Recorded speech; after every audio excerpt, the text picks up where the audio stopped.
Hey guys, welcome back to my channel. This is the first time I have filmed since Christmas, and I hope everybody had the most awesome holiday season, whether you celebrate Christmas or Hanukkah, or I think maybe even Kwanzaa is going on right now. I'm not quite sure. Whatever you celebrate, I hope it was fabulous, filled with lots of good friends, good family, good food. I know mine was. But I am getting back in the swing of things, and I thought the first video that I would film after the holidays be a Jane Iredale video, because it wouldn't be a Mandy video if it didn't have something Jane Iredale in it. So I am continuing on with my Jane Iredale base review, meaning all of the foundation products that Jane Iredale carries. I have done 3 so far, I think. I've done the Pure Press, the Liquid Minerals. Is that all I've done? I don't know, but I know that I haven't done the Beyond Matte Liquid Foundation, at least not recently. I think I did a video review on it like when it first launched, more than a couple of years ago, but I wanted to do one as a part of this kind of base series, so that's what we're going to do today. So to tell you a little bit about this foundation, and if you don't know anything about Jane Iredale, it is a company based on mineral makeup.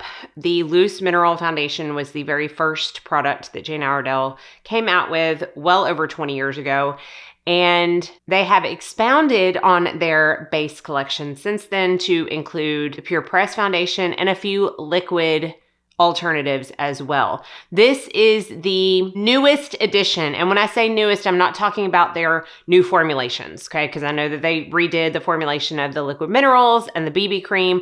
Those new formulations have come out since this, but the original BB cream, the original Liquid Minerals came out before this. This is $50. It comes in 18 shades, which is not the most extensive. However, it is the most amount of shades in any of the liquid options from Jane Iredale. The only thing that exceeds 18 is the Pure Pressed. They do say that these are self-adjusting shades, and I will say that I do carry a few of them in my kit, and I do find that I really can get a wider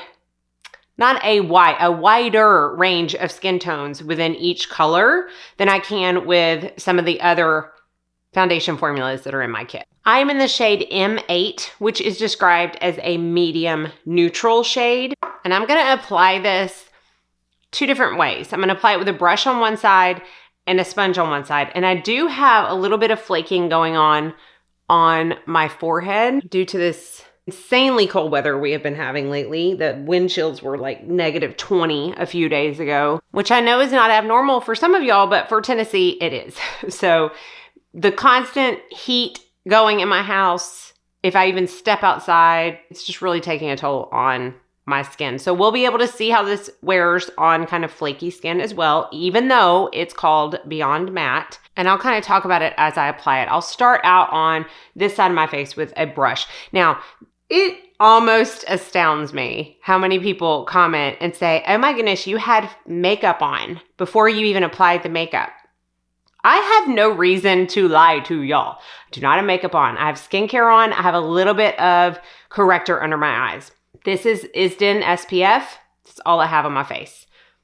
Wanted to say that. It's always listed down in the description box, but a lot of people don't look at that. So I'm going to take 1 pump of the M8 and dot it around. Let's talk about what makes this different from other liquid foundations, at least how it's marketed. This claims to be a 3-in-1 foundation. So it has basically a primer built into it. It can obviously be used as foundation and also concealer. So those are the 3 steps: primer, foundation, and concealer. I do not think you need a primer under this foundation. I have used it with primers and it works fine. It's not like it's not going to work if you choose to use a primer, but you don't need one. It is a buildable medium to full coverage. So right off the bat, I do think you get a nice medium coverage out of this, but you can build it on top of itself to get a fuller coverage without compromising the finish. It's not going to start looking cakey or be obvious that you have maybe more than 1 layer of foundation on your skin. Nothing like that. It's built into the formula to where it works good, building on top of itself. And it claims to have a semi-matte finish, which I like to call a natural matte. I think that while I appreciate what they're doing with the name of this, I think it can scare some people off because there are some people who do not want a matte foundation, either because they have dry skin or because they don't like the look of a matte foundation. And when they see matte in the name, it kind of freaks them out a little bit. And they're like, nope, let's move on. I'm not even going to give that a try. Whereas I personally feel like the matte in this is more to signify the fact that it is a little bit more appropriate for oily skin while still working for dry skin. It keeps the shine at bay. It has a couple of extracts in the formula that help that. It really helps with the look of pores, which typically oily skin can sometimes have bigger pores, but it does not look flat matte. As you can see, looking straight in this camera, I put it over here. I can still see that light reflecting right here off my cheek, same as I can over here. It did not mattify it. It does not look flat. It is a very pretty semi-matte, natural matte, skin-like finish, in my opinion.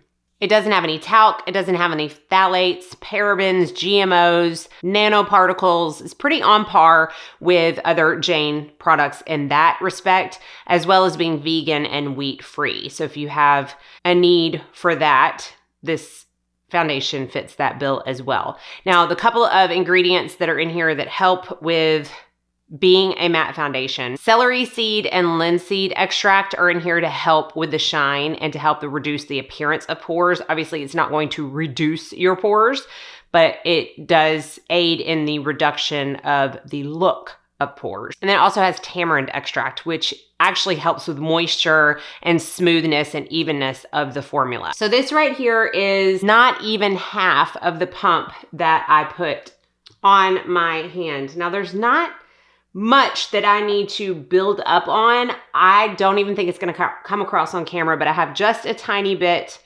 of redness here that I'm going to put a little bit more product on and see if I can build up that coverage. I already know that you can, but I'm hoping it's going to come across on camera and you can see that is not matte. All right, let's still go with this one pump and put a little bit on this side. And I'm going to use a sponge. When I first got this, the sponge was my favorite way to apply it, and it still works wonderful. I just have since then become more of a brush girl overall. But I do think if you have, super dry skin with visible flakes, a sponge is a great way to apply any foundation because it is not going to exacerbate the dry skin as much as a brush can. I do just, recommend pushing the product in versus swiping. So this is with a sponge, and it really gives almost the same amount of coverage as a brush. I still have some of that one pump left on the back of my hand, and I'm just going to take the brush and put it just a little bit, again, where my cheeks tend to hold the most redness, and then make sure my chin is covered because I sometimes forget my chin. But that just goes to show that I don't really think it matters how you choose to apply this foundation. It's going to serve the same purpose in the end. Now, before I do a close-up and show you what it looks like, I am actually going to use this as my concealer today. It claims it is 3-in-1. I am going to test that for y'all. So I still have some product, but I'm going to put just a tiny little bit more, maybe not even a sixth of a pump on my hand. And I'm going to apply it like I do any other concealer. So I'm going to warm it up in between my ring fingers, pat it underneath the eyes, and then I'm going to go in with my BK Beauty 109 brush and press it in. And that is how it looks as concealer. I feel like it's more of like a medium coverage when it comes to concealer because I don't like to build upon concealer. I don't want to put that much product under my eyes. So I do feel like right off the bat, it's a good medium coverage. So this is it close up. Right up here is where I have some dryness. I don't know if you'll be able to see kind of that texture, but it works really well over that. And it just looks smooth. To be honest, I don't truly struggle with large pores, but it still smooths out the skin very nicely. And again, I think you can see this is not a very flat matte finish at all. So that is how I like to apply this. What it looks like all by itself. I'm going to finish up my makeup and I'll come back like always to go over my final thoughts and tell you who I think this is best for. Okay, I finished off everything on my face. Now I'm going to tell you, I made it a point not to use anything else Jane Iredale on the face because I feel like we all know that Jane Iredale products work amazingly well together.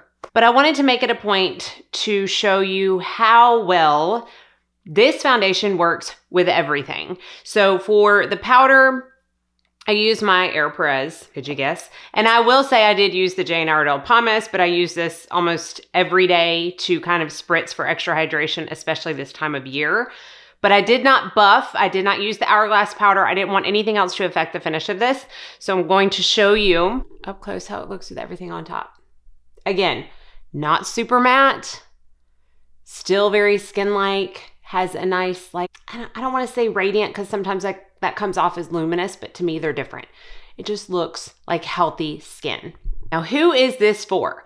I very often cringe when I look at descriptions on websites that say foundations are for all skin types, because I'm like, no, it is going to benefit one skin type more than it benefits another. And I do feel like maybe this one benefits more combo to oily skin because of the longevity. However, it works really well on dry skin as well, as I can attest to today, especially because of the dry skin that I have currently. As far as age, I don't think anybody is going to feel like they're too mature. And I put that in quotes because I don't even like using that word. Any age can use this. I have used this on 70-year-old clients. I have used this on 18-year-old clients. It works really well on both. I have a video tutorial that I will put up where I use this under the Amazing Base Loose Powder Foundation on one of my clients on YouTube if you want to see how it looks on her skin. And while I do feel like maybe it would benefit more combo to oily better, I do think this is for all skin types, all ages, everyone. It is the most, out of the liquid, I'm going to say, options at Jane, I feel like this is the most all-encompassing work for everybody liquids that they have. It is also the most traditional foundation that they have. It is going to be more similar in application and, finish to maybe other foundations that you have used. There is no learning curve to this. There's no right or wrong way to apply it. It works great every single time. And I always have people message me and ask me, what foundation do you recommend from Jane? I have more oily skin. And I always say this one. If you're looking for a powder foundation, go with the Pure Pressed. If you're looking for a liquid, go with this one. But if you don't have oily skin, might be a broken record here, do not let that keep you from trying this foundation because it is beautiful. Again, it always works. It does have amazing longevity. I personally get really good longevity out of all of the Jane Iredale products. This one is by far probably in the liquid formulas the longest lasting while staying consistently gorgeous on the skin. As far as concealer, I don't dislike this as concealer. I think it's great if you're someone who maybe travels a lot and they don't want to have but a few things in their makeup bag. Take this, use it as foundation and concealer and be good to go. It is not my Chantecaille when it comes to concealer, I will say that. But it is also definitely not the worst thing I have used under the eyes either. In fact, I don't even think this necessarily has to be set. I am a powder girl and I like to set my foundations, but I have used this before not setting it just to test it out and it still worked great. Again, good for the minimalist. Foundation, concealer, no powder. You've got very, very, very few products covering lots of steps. So hopefully that was helpful in giving a little bit more information on the Jane Iredale Beyond Matte Liquid Foundation. It is a love for me. It's Jane Iredale, so that's pretty much a given. But I think you can see why I like it. It really works and just looks very gorgeous on the skin for a very long time. If you want to know anything else about what's on my face, I have everything listed and linked per usual down in the description box. This is $50, but I do have discount codes at a couple of retailers that will get you some money off. And I will have all of that information listed down below as well. Let me know your thoughts if you've tried this or if you want to try this down in the comment section below. Be sure and like and subscribe before you leave so you don't miss out on any future videos. And I hope you all go out and have a very blessed day.